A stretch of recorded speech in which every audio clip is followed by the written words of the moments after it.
Good morning, Bison. So yesterday, Luke solved, well, I don't know if he really solved his problem, but he was able to get Jason down to the nurse's office and leave him with the nurse in hopes that he wouldn't say anything crazy. And then he went back to find his book and the phone, and he can't find the phone anywhere. And he realizes the one person who could help him is Jen's dad. So we're going to read a few chapters 31 to 34 today. Luke crept back down to the first floor with only the vaguest plan in mind. He needed Mr. Talbot's phone number. He needed a phone. The school office should have both. The school office was locked. Luke stood before the ornate door for what felt like hours. The door had a glass panel at the top so he could see in easily. He could make out the shape of a phone on Miss Hawkins' desk. He could see old-fashioned file cabinets behind it. Surely there was a file in there with Luke's name on it, his fake name anyway. Would Mr. Talbot's phone number be listed in there because he was the one who'd brought Luke to the school? Luke thought so, but it did no good unless Luke could get into the files, and no matter how much he jiggled the knob of the office door, the door held firm. Desperately, Luke kicked it, but the door was thick, solid maple wood. Nothing flimsy at Hendricks. Even the glass was probably glass. Luke couldn't believe how stupid he was being. He slammed the glass panel with his textbook, and a satisfying spiderweb of cracks crept across it. He hit it again, a little lower, smashing that portion of the panel. And Jason thinks books are useless, Luke muttered to himself. Take that. Luke covered his hand with part of his pajama sleeve and pushed through the bottom of the glass. Only a few shards fell to the ground. The rest of the panel stayed in place. It was high-quality glass. Anything cheap would have shattered completely and fallen to the ground with an enormous clatter. Luke reached on through until he could touch the knob from inside. He turned it, slowly, until he heard the click he'd been waiting for. He eased the door open and raced to the filing cabinet. With only the dim light from the hall, Luke couldn't read any of the labels on any of the files. He had to carry them out to the door to see whose they were. The first batch he pulled had Jeremy Andrews through Luther Benton. He replaced them and moved further back in the file. Tanner Fitzgerald through, yes, there it was, Lee Grant. Luke was surprised by the thickness of his file, considering how short a time he'd been at Hendricks.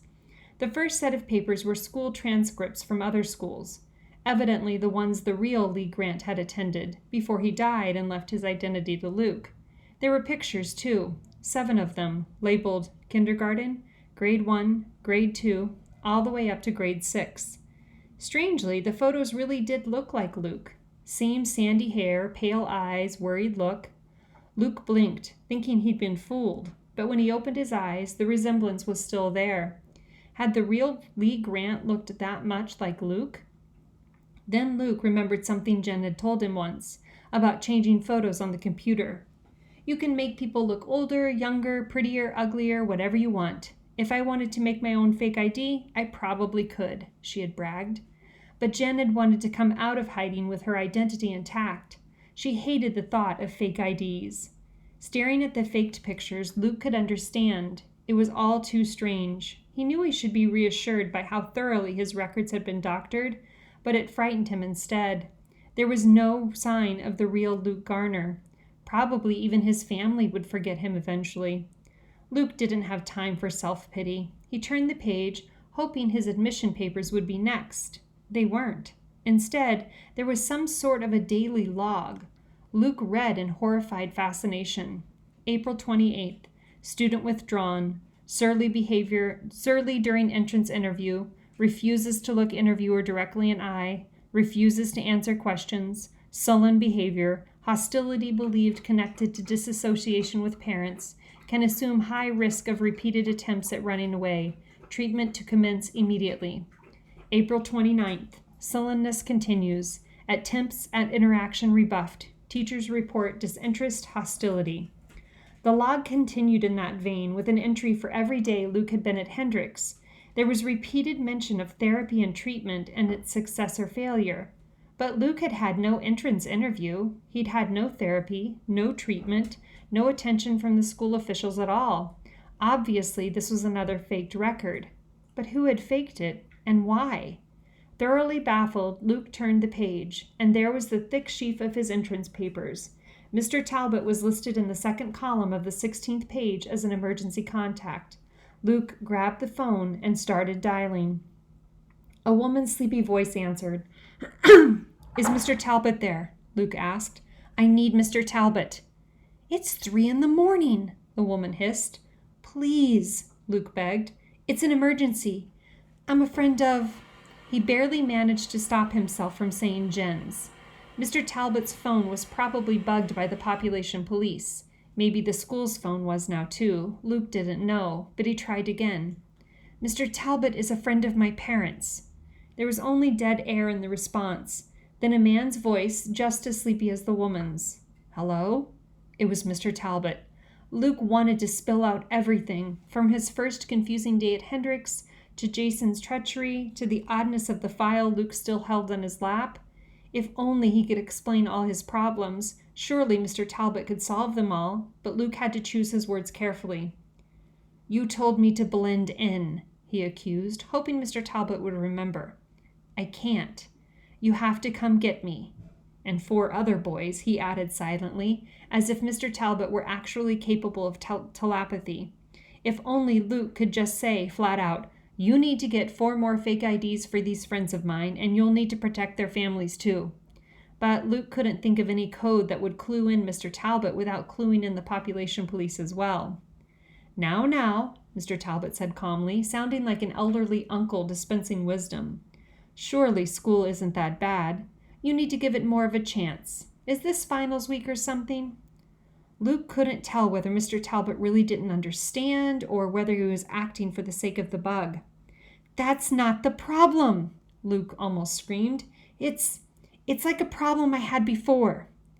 "Yes, problems do seem to repeat themselves," Mr. Talbot said, still sounding untroubled.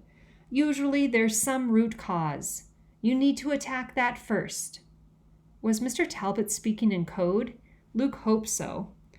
"It's all very well to say that," he protested, "but the problems are multiplying. There are 4 others now I have to think about, and they can't wait until the root cause is fixed. This is an emergency. You have to help."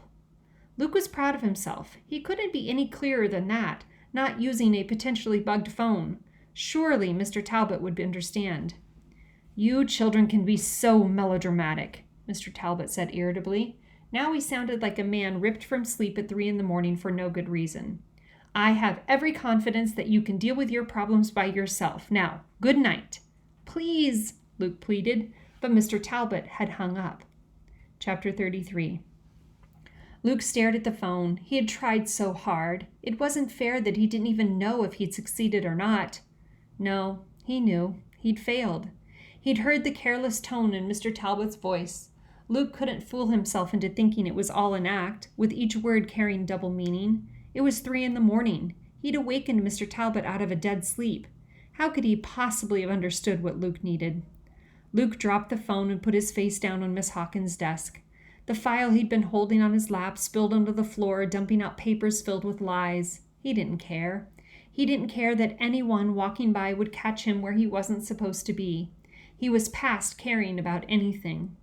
Had Jen ever reached this point planning the rally? Luke remembered the last time he'd seen her, the night she'd left for the capital. She'd seemed almost unearthly, as if she'd already passed out of the realm she shared with Luke, and she had. He was still in hiding, and she was about to risk her life to be free. "It was simpler for you," Luke accused silently. You weren't confused." It was hard having a dead hero for a best friend. "I just can't live up to you, Jen," he thought. "I'm not you." He wasn't Lee Grant either. Slowly, just to get rid of them, he began picking up the faked papers and stuffing them back into the file. Moving like someone in a dream, he put the phone back on the desk and the file back in the filing cabinet and shut the drawer.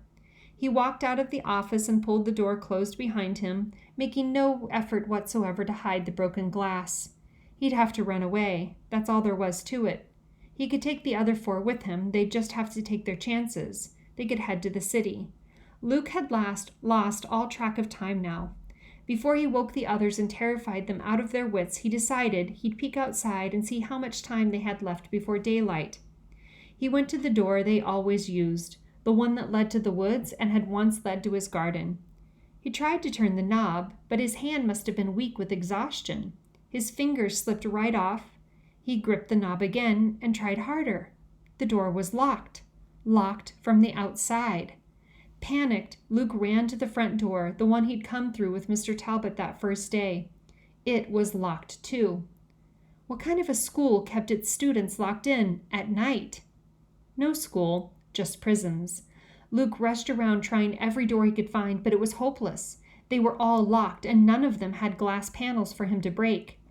Finally, he sank to the floor outside his history classroom.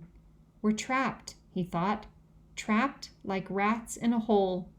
Luke was not the least bit surprised when he heard footsteps coming down the hall. He hardly dared look up. But it wasn't Jason or someone from the population police standing over him. It was his history teacher, Mr. Dirk. Back to bed, young man, Mr. Dirk said. I appreciate your dedication to history, but studying through the night is strictly prohibited. I'm afraid I'll have to give you... I know, Luke said, 2 demerits.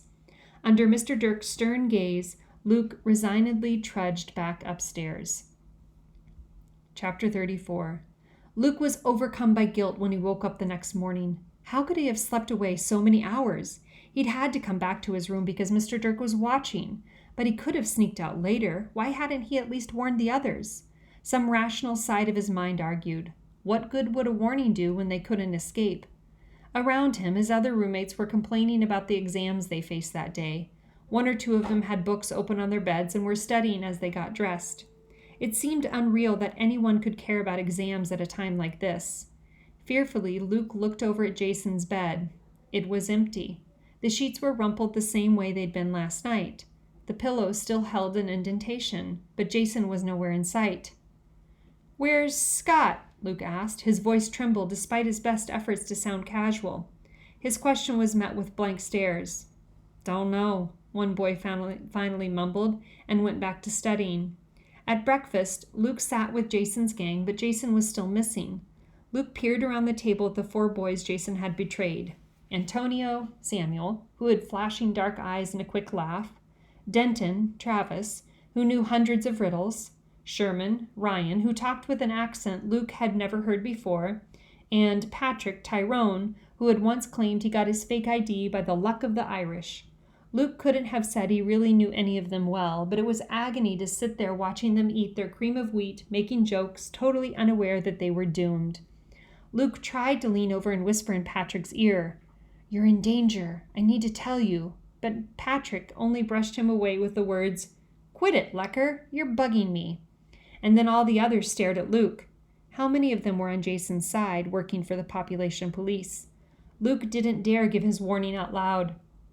Breakfast time slipped away, with Luke's panic only growing.